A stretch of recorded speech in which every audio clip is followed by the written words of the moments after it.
Chai Center and Pico Shul welcomes Rabbi Michael Barclay.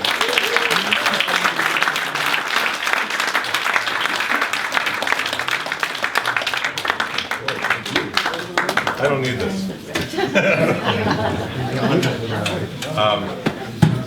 So thank you, and thank you, Pico Shul and Chai Center, for doing this for our friend and our teacher. A few weeks ago, Rabbi Mendel called me. I was call or text, and asked if I would say some words about his dad. And it's one of the most humbling calls I've ever gotten in my life. We all in this room have had Schwartzy experiences. You know, someone said at his 70th birthday party, there's some people who are so iconic, they only need one name: Prince, Einstein, Schweitzer, Schwartzy. Right? So I wasn't mine. Someone said it at the birthday. It's true. And it's true. So this man was a teacher and a friend for 40 years. And everyone here, you have your own stories and you spent time. I think maybe the greatest quality, more than his knowledge, more than anything, was, you know, we're supposed to have Ahavat Yisrael, love for Jews in Israel. Now, I love every Jew, just some of them I want to love from a distance. I truly believe, Mendel, your dad of blessed memory, loved every Yid. Yeah. He saw the neshama, he saw the beauty in them, and he truly loved them.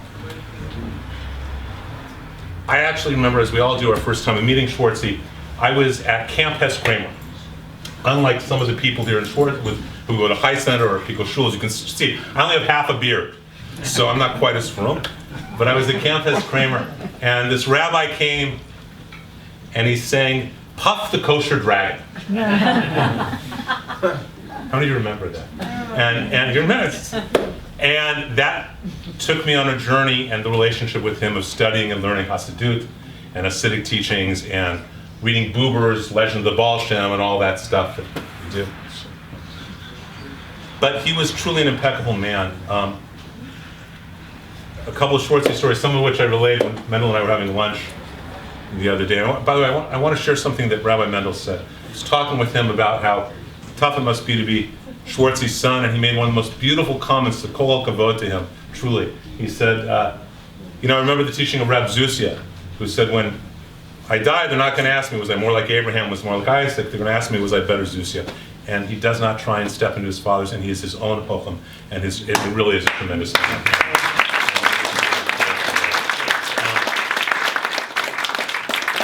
When I think of Schwartzy, I think of a couple of things. I think of his impeccable timing. I was at a temple, I was a rabbi at a temple, and had found out that the treasurer, covered up by the president and vice president of the temple, had stolen $30,000. And I was internally at the place of thinking, okay, you know what? I'm done. If I want to deal with people who are corrupt, I can go into the business world. Why am I in a synagogue world, right? And did not talk with him about it or anyone else about it. And I get this text message, and I showed Reb Mendel that some of the text messages I have from his dad, I still have. Out of nowhere, I get this text message from Schwartzy of blessed memory, and the text message says something to the effect, you know, you got to translate Schwartzy's text messages because they had all the numbers, and I don't do that stuff. But what it said was, there's people who got text messages from. So what it said was, remember, my holy student, remember that you should be blessed to let go of all the negativity in your community, to lift your family and your friends and your community up into good Yiddishkeit. That all negativity should be released. You should not have to battle it. You should not be forced to do it. The exact words, I need it at the exact time. A few years later, my twins, they're the good-looking ones in the hats, because thank God they look like their mother. You didn't have to agree that fast.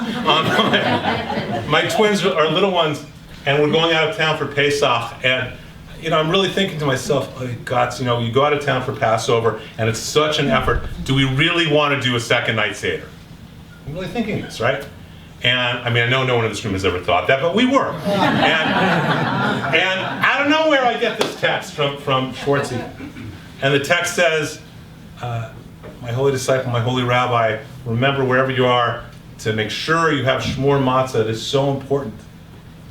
Of course we do. He said, make sure you have shmur matzah on the first night. It is the food of faith. But no matter where you are, even if you're by yourself, make sure you at least have a little shmur matzah on the second night because it's the food for health. Again, what I needed as a reminder in that moment. And a number of you are nodding your heads, which tells me you experienced that kind of timing out of them too. Schwartzy has affected a lot of people. What I find interesting and what I'm experiencing in life is that he's actually affecting more people now than he may have even affected and experienced when he was alive. And I can only tell you a personal story again to explain how and why and how I think we all need to honor him as we should always honor our teachers. And I want to say, for those of you who don't know, Rabbi Shochet is here, who is one of the great rabbis of our time as well, who has probably affected more conservative rabbis than any other rabbi in this country, having taught Talmudic studies both at AJR and AJU. If you're a conservative rabbi, you studied with Rabbi Shochet. And again, someone we should give kol hakavod to, all of the honor to. And we're all affected by our past. Well, I grew up with a father who wouldn't go to shul because he came back from World War II. He'd been a flying tiger. He went in his uniform to Kol Nidre at a shul in Chicago, and they wouldn't let him in because he didn't have a ticket. Oh, wow. And he said, we all know people who've gone through this, don't we? And he went through, and so I grew up because he had said to himself, you know what? The God that saved me isn't in that building. And his life, he didn't go into the temple until my older brother, God rest his soul, his bar mitzvah. Because my dad said he could daven at home. This is true. I do not laugh. Well, you can laugh, I guess. Until I was 7 years old, I always thought when you said motzi, you had to go like this. Because my father didn't wear a yarmulke, but whenever he said motzi, he went like this. And then I met Schwartzy, and this idea of a man who created the Chai Center, a place where all Jews, he so loved Jews that he created a place where all Jews are included and welcome, where you're not forced to pay to pray, where you're not even asked, okay, you can't afford a ticket, let me see your tax returns for the last 2 years. And if you don't think that's happening at the majority of temples in the city and the country, you should check with their executive directors. It is. Oh my God. In the Reform and Conservative movement, the business model is membership dues and or a price for tickets, often north of $400 a ticket. And when someone calls and says, I need tickets, we can't afford it, the temple say, let me see your IRS, your tax returns, please. I know of temples in the area in Los Angeles, not here in Pico, thank God, but in the Los Angeles area, I know of temples that sit with their sanctuaries half empty on the Chagim, and yet they will turn away Jews who are not buying tickets. Not our shul. Okay? This is the reality outside the frum world. And because of Schwartzy, we started this synagogue in Westlake that is not Orthodox. Please forgive us. As I said to Rabbi, my goal is that every 7 years the community shifts. When they first start, they haven't been to synagogue in 20 years. 7 years later, they're going to an Orthodox shul. That would be the ideal scene. And we started this of no dues, no cost for high holiday tickets, no cost for education. Sound familiar? Okay, I'm not so smart to create it. And I've said it publicly, and I have written about it and done articles about it. We would not be where we are. I would not have had the courage to do this in Westlake, which is truly in the wilderness. You know, Schwartz used to teach your bar mitzvah portion is a preface for your life, and then I think my bar mitzvah portion was Bambi Bar. And so we do this model, and I would not have had the inspiration. I would not have had the courage were it not because of Rabbi Shlomo Schwartz of blessed memory. It is exclusively because of him that we started this community. And those people in our community, they hear me talk about Rabbi Schwartz of Schwartzy. They know who he is. Although a couple of them got set up by him, interestingly. They got married, but they don't know who he is. But it's because of his work that we exist. As or more importantly, Over 60 non-Orthodox synagogues around the nation have emulated this model since we started a couple of years ago. Which means Schwartzy, from not being in this physical world anymore, is influencing a lot of guys, and a lot of women, and a lot of shuls. Wait, forgive me, the Reform, a lot of temples. And my prayer and my thought that I think we all can commit to is to take that quality of his and reach out to others. To reach out to those people who have a different theology, a different way of experiencing Judaism. You know, the Chai Center is a place for every Jew who moves. And I remember your dad at Blessed Mary saying, it's a very non-profit organization. That we should reach out to each other.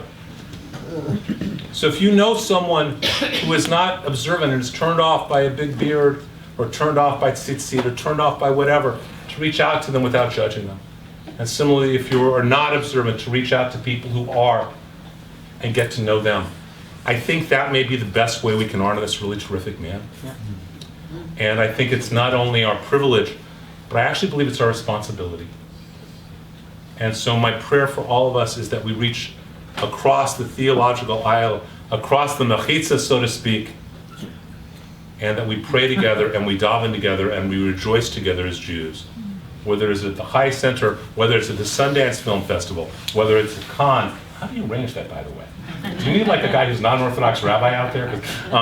Wherever it may be, my prayer for all of us is that we reach across to each other, remembering that we're all Jewish, we all have Jewish neshamas. And in that way, we honor Schwartzy the best. And when you speak to someone who is Reform, especially, many of you may know someone in the Reform and conservative world who is on the board of their synagogue.